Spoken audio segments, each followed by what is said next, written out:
Lecture 6, Truman and the Creation of Israel.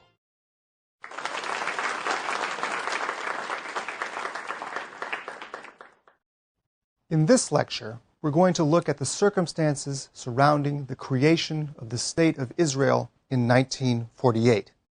Needless to say, this was a momentous event in Middle Eastern history, one that would influence virtually every aspect of subsequent U.S. policy in the region, down to the present day. The U.S. government, under President Harry Truman, played a key role in bringing Israel into being, and it's safe to say that no other single American decision has done more to embitter the Arab world against the United States.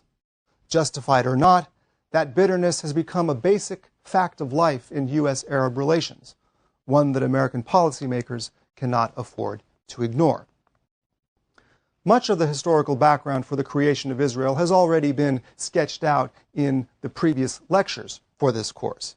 As you know, after World War I, the League of Nations awarded Britain a mandate over Palestine, and Britain took over that mandate determined to fulfill the Balfour Declaration of 1917, in which Britain had pledged to support the establishment in Palestine of a national home for the Jewish people. In the 1920s and 1930s, with official British support, there was a massive influx of Jewish immigration into Palestine.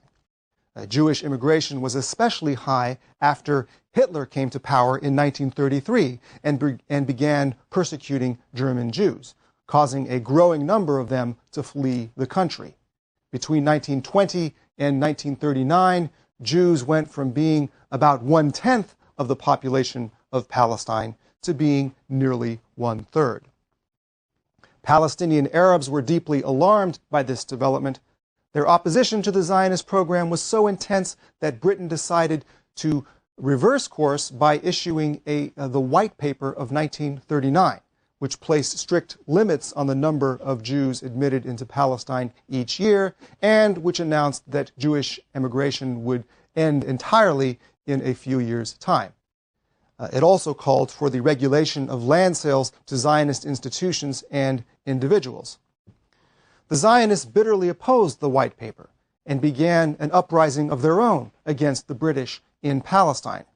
This uprising remained muted during World War II, mainly because the Zionists, for obvious reasons, supported the British war effort against Germany, but it would erupt in full fury in the immediate aftermath of the war.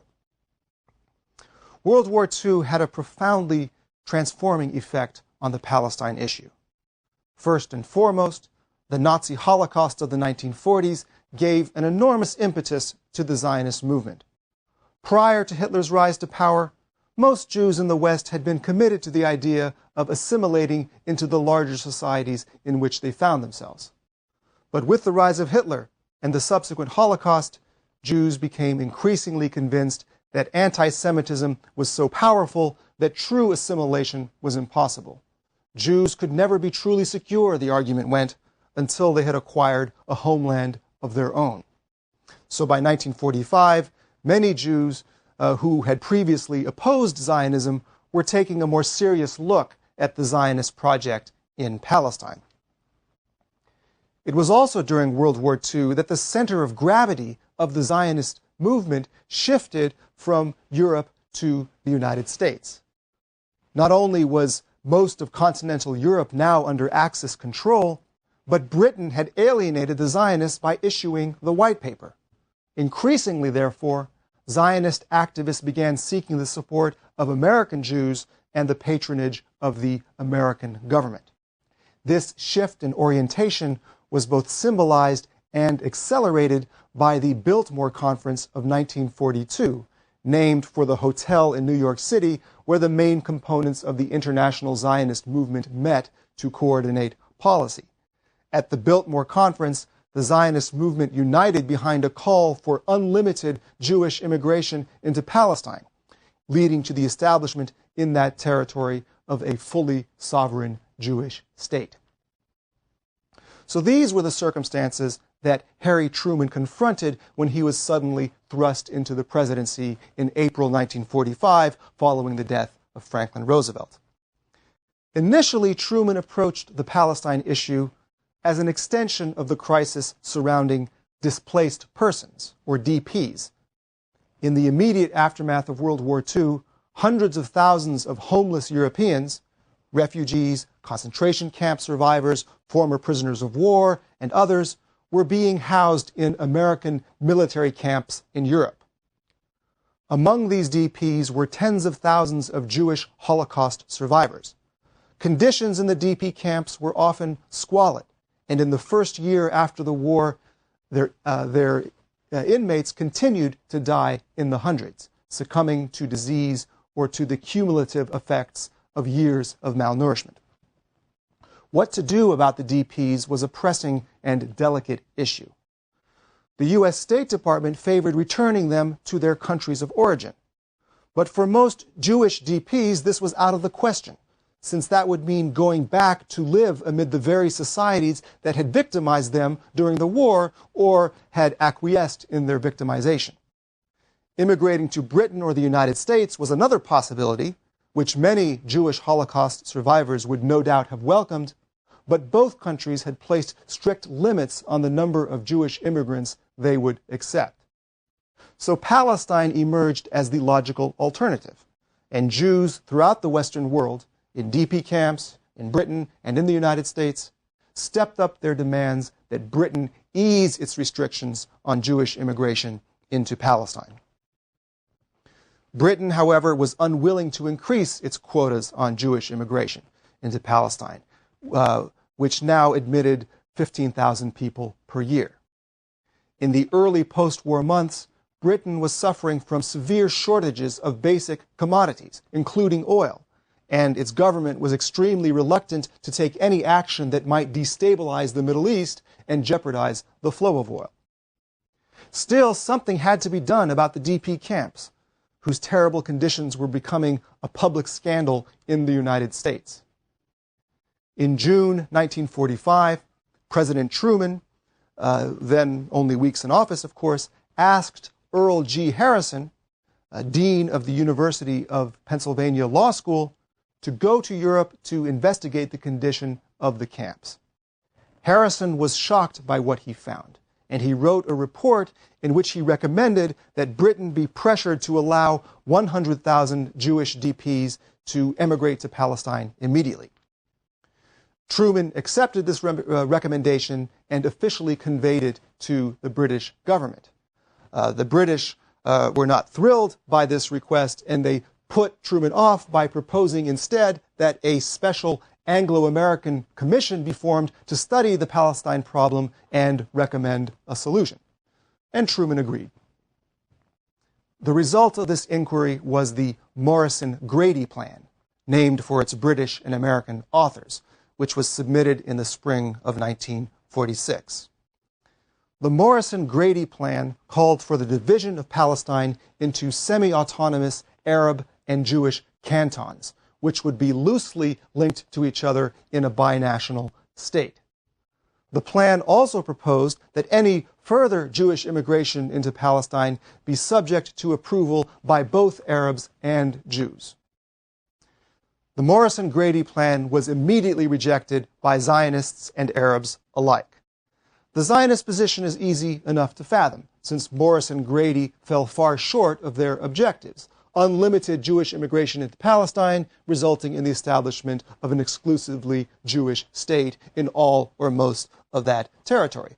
Morrison-Grady didn't satisfy those demands, so the Zionists rejected it. The Arab rejection of the plan may be a little harder to fathom, since, considering how things would turn out later, the Palestinians probably would have been better off had Morrison-Grady been adopted. To comprehend the Arabs' rejection, it is important to appreciate how things appeared from their perspective. As the Arabs saw it, Palestine was an integral part of the Arab world and should either become an independent Arab state in its own right or be attached to some other independent Arab state. It should not have to be shared with an influx of immigrants from Europe. The only reason Jews now made up about a third of the whole population of Palestine was because Britain had taken over the country and opened it up to foreign immigration against the will of its Arab inhabitants.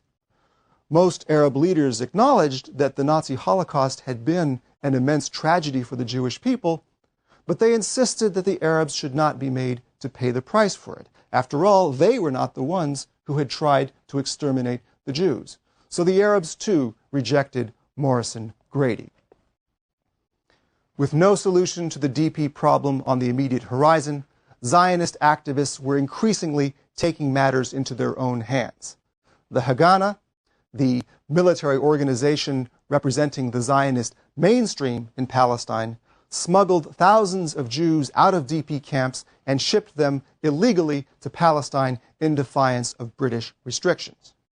Meanwhile, the Irgun, a right-wing Zionist group, launched commando and occasionally terrorist attacks against British targets in Palestine. The most notorious of these attacks occurred in 1946 when the Irgun set off a bomb in Jerusalem's King David Hotel, which was then serving as Britain's military and diplomatic headquarters.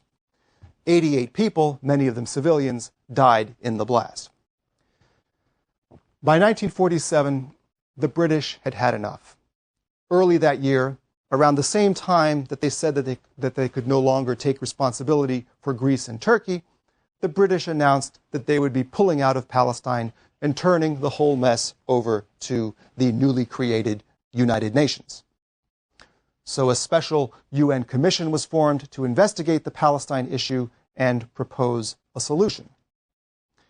In the late summer of 1947, the UN Commission issued its report, which recommended that Palestine be partitioned into two states, one Arab and one Jewish. The Zionists accepted this proposal, albeit with some reluctance since they had wanted a larger share of the country than the UN had allotted them. The Arab countries, along with the Arabs of Palestine, flatly rejected the partition plan. They did so for much the same reason that they had rejected Morrison-Grady. In their view, Palestine was essentially an Arab country, and it should not have to be shared with European Jews, whether that sharing took the form of federation or partition. The Arabs also objected that even if the partition plan could be justified in principle, its terms were unfair since it allotted 56% of the land to a group that then represented only 1/3 of the population of historic Palestine.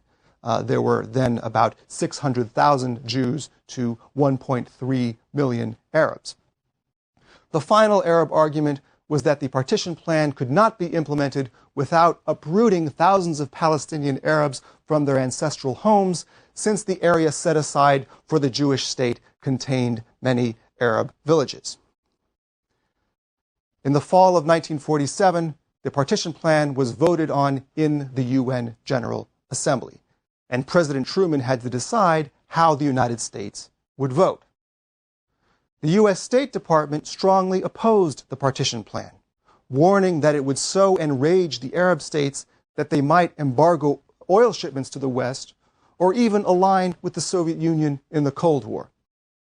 But Truman overruled the State Department and decided to support partition. Truman's motives in doing so have long been debated by historians. Some stress the moral angle, noting that Truman was deeply moved by the plight of Jewish Holocaust survivors and saw Jewish statehood as a just measure to help rectify the situation. Other historians have emphasized domestic politics, arguing that Truman supported the Zionist program mostly to gain the support of American Jews and supporters of Zionism generally in the 1948 presidential election. Scholars making this argument point to the ceaseless activities of Truman's White House advisors, especially Clark Clifford, the special counsel to the president, and David Niles, the president's special advisor for minority affairs. Unlike the officials at the State Department, Clifford and Niles were deeply concerned with Truman's re-election prospects, as well as being committed Zionists in their own right, and they constantly reminded Truman of the domestic implications of his policy decisions on Palestine. Undoubtedly, Truman acted out of both of these motivations. He thought supporting the establishment of a Jewish state was morally right and politically wise. But there was a third factor at work that historians have all too often ignored: the power of inertia. By the fall of 1947, partition seemed to be the least problematic solution, the one that would cause Truman the fewest headaches, take up the smallest amount of his time, and get the whole Palestine mess off of his desk at the soonest possible date. The main alternative to partition, the Morrison-Grady plan, had been rejected by both Zionists and Arabs, whereas partition had the support of at least one of the contending parties. So Truman instructed the American delegation at the UN to vote in favor of partition. Once Truman decided in favor of partition, Clifford and Niles went to work to ensure its passage in the UN. Without Truman's explicit approval, and possibly without his knowledge as well, they began meeting with the UN delegations of other nations and putting massive pressure on them to vote for partition. The government of the Philippines, which until 1946 had been an American colony, initially planned to vote against partition, but changed its position when Truman's underlings hinted that U.S. aid to the Philippines might be affected by a negative vote. It was likewise hinted to Latin American delegations that construction of the Pan American Highway, on which the economies of many Latin American countries depended, might not go forward if Latin American countries voted the wrong way on partition. In November 1947, the General Assembly approved the partition plan by a very narrow margin. As soon as partition was approved by the UN, fighting broke out between Zionists and Palestinian Arabs. The conflict was extremely vicious, with close hand-to-hand combat and high civilian casualties on both sides. Although the Palestinians at first seemed to have the advantage, in early 1948, the tide of battle began turning in the Zionist favor. As the Palestinians' military position worsened, Palestinian civilians began fleeing from the area allotted to the Jewish state. At first, this exodus consisted primarily of wealthy and upper-middle-class Palestinians, but soon peasants and poorer townspeople were fleeing as well. As the situation in Palestine deteriorated, officials at the U.S. State Department began lobbying for reconsideration of the partition plan, arguing that the outbreak of violence had vindicated their opposition to partition. The longer that violence continued, they warned, the angrier the Arab world would become with the United States, with dire consequences for U.S. interests in that oil-rich and strategically located region. In January 1948, a State Department policy study warned that as a result of U.S. sponsorship of UN action leading to the recommendation to partition Palestine, U.S. prestige in the Muslim world has suffered a severe blow, and U.S. strategic interests in the Mediterranean and Near East have been seriously prejudiced. Our vital interests in those areas will continue to be adversely affected to the extent that we continue to support partition. The State Department urged Truman to abandon the partition plan and adopt a new policy instead. The alternative approach the State Department favored was for Palestine to be placed under a UN trusteeship until a new political solution to the conflict could be found. This would calm down the situation and reduce the likelihood that the Arab world might be overtaken by anti-American feeling.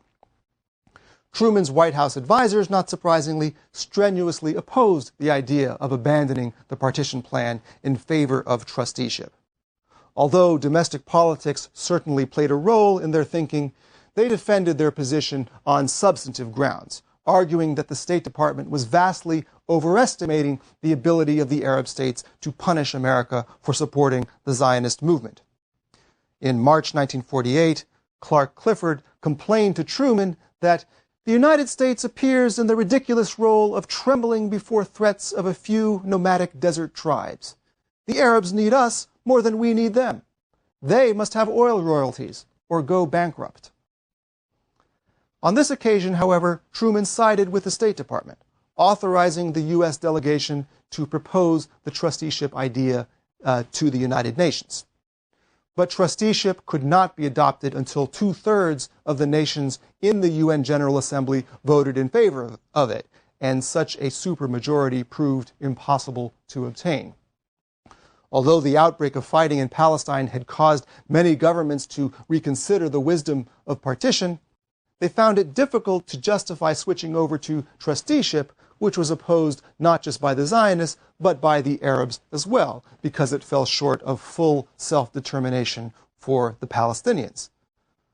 So much to the Zionist relief, the UN General Assembly failed to adopt the trusteeship proposal. Meanwhile, back in Palestine, the Zionists continued to gain the upper hand, and in May 1948, they decided to declare an independent state of Israel. Now Truman had to decide whether to recognize the new state. Once again, the State Department advised against recognition, and once again, Truman rejected the advice. In addition to the moral and political reasons I mentioned already, Truman now worried that if he failed to recognize Israel immediately, and if the Soviet Union recognized it first, then the new state might not be so favorably inclined toward the United States. For although the Soviets would later side with the Arabs, in 1948 they supported the creation of a Jewish state in Palestine, seeing it as a potential vehicle for the extension of Soviet influence in the Middle East. So, to beat Moscow to the punch, Truman recognized Israel just 11 minutes after it declared its independence. Immediately following Israel's declaration of independence, the armies of the surrounding Arab states invaded Palestine in an effort to prevent Israel from coming into being. But the Israeli forces were better armed and better organized, and even had a numerical advantage over the combined Arab armies, a fact that is seldom acknowledged. In June 1948, there were about 36,000 Israeli soldiers to about 30,000 Arab ones. And by summer, the disparity was even more heavily in Israel's favor. Consequently, Israel won a decisive military victory over the Arab states. By the time armistices were concluded in early 1949, the Israelis had not only successfully held on to the area allotted to them by the UN, but managed to take over a large part of the projected Arab state as well. The independent Arab state never came into being, since its territory was taken over by neighboring Arab states. Jordan annexed the West Bank and the eastern part of Jerusalem, while Egypt took over the Gaza Strip. Meanwhile, about 750,000 Palestinian civilians had either fled or been driven from their homes, and were now living in squalid refugee camps in neighboring Arab countries. The Arab states insisted that the refugees be allowed to return to their homes, but the Israelis refused on the grounds that this would alter the Jewish character of their newly enlarged state.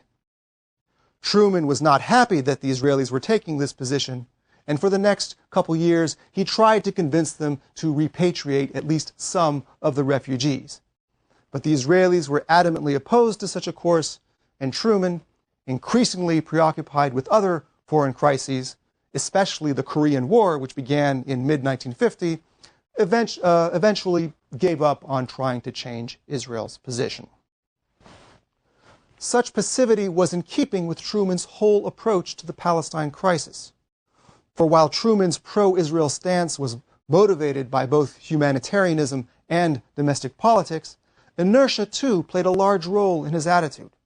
Beyond supporting partition and extending recognition, Truman was not prepared to take concrete steps to bring a Jewish state into being. He refused, for example, to take part in any UN effort to enforce partition militarily, even though many of his advisors had warned that such an effort might be necessary. When fighting erupted between Zionists and Palestinians after the partition vote, and when a full-scale war broke out after Israel's declaration of independence, Truman essentially left the Zionists to fight their own battle. His administration's passivity and ineffectualness were nicely captured in a public statement made in 1948 by the U.S. ambassador to the United Nations, who implored the Zionists and the Arabs to end the fighting and to settle the problem in a true Christian spirit. Accordingly, when the Zionists eventually prevailed in the war, showing they could secure their political independence on their own, there was palpable relief in the White House over the fact that outside intervention had not been necessary. To be sure, Truman was not happy about Israel's post-war attitude, especially regarding Palestinian refugees, but getting Israel to compromise on such questions would have required far more energy and political capital than Truman was prepared to expend, and he eventually abandoned the effort, leaving these contentious issues to his successors. But for all his passivity, the fact remains that Truman played a key role in bringing Israel into being, first by pushing through the partition plan, and then by extending recognition to the newly proclaimed Jewish state. As a consequence of these actions, America's image in the Arab world drastically declined. Prior to 1947, the United States had enjoyed a benign reputation in the Arab countries, especially when compared with that of other major Western powers. American involvement in the region had been almost entirely missionary, philanthropic, educational, or commercial. But now, in the space of a few years, much of that goodwill turned to bitter resentment, an attitude that persists to this day. Although most Arab governments remained pro-American, Arab public opinion was deeply distressed by the plight of the Palestinian refugees and placed much of the blame for it on the United States. And in the coming years, it would be harder for such governments to justify their close relations with the United States. The Arab countries' relations with Israel were, of course, even more embittered. In early 1949, as I mentioned, the Arabs and the Israelis had agreed to armistice agreements, but they were far from peace. Israel not only refused to repatriate the refugees, but refused to give up any of the additional territory it had seized. The Arabs refused to make peace with Israel or extend formal recognition to it as long as Israel took these positions. Now, it is often claimed that in the first few decades following Israel's creation, the Arab states were entirely opposed to its existence. This is not quite true. The official position of most Arab states was that there could be no peace with Israel until Israel gave up the territory exceeding its allotment in the 1947 partition plan, which most Arab governments now retroactively accepted, and until it allowed Palestinian refugees to return to their homes. The implication was that peace would be possible if those conditions were met. In their public statements, however, Arab governments seldom stated this position plainly. Rather than coming out and saying that they were prepared to recognize Israel under certain conditions, they would simply insist on the implementation of all relevant UN resolutions, by which they meant the 1947 partition plan and subsequent resolutions calling for the repatriation of Palestinian refugees. They would say, implement all the resolutions and leave it at that. This coyness was mainly a response to public opinion in Arab countries, which remained outraged by what had happened to the Palestinians. It was very difficult politically for any Arab leader to speak publicly about making peace with Israel. Still, the official position of most Arab governments, conveyed in diplomatic documents, did leave the door open to a negotiated settlement. But publicly, as I said, the overwhelming mood in the Arab world was one of fierce resistance to Israel's existence and deep resentment against the United States for having served as the midwife for Israel's birth. And as we'll see in the next lecture, in the 1950s, this mood would help fuel a powerful Arab nationalist movement, seriously challenging Washington's efforts to keep the nations of the Middle East oriented toward the West.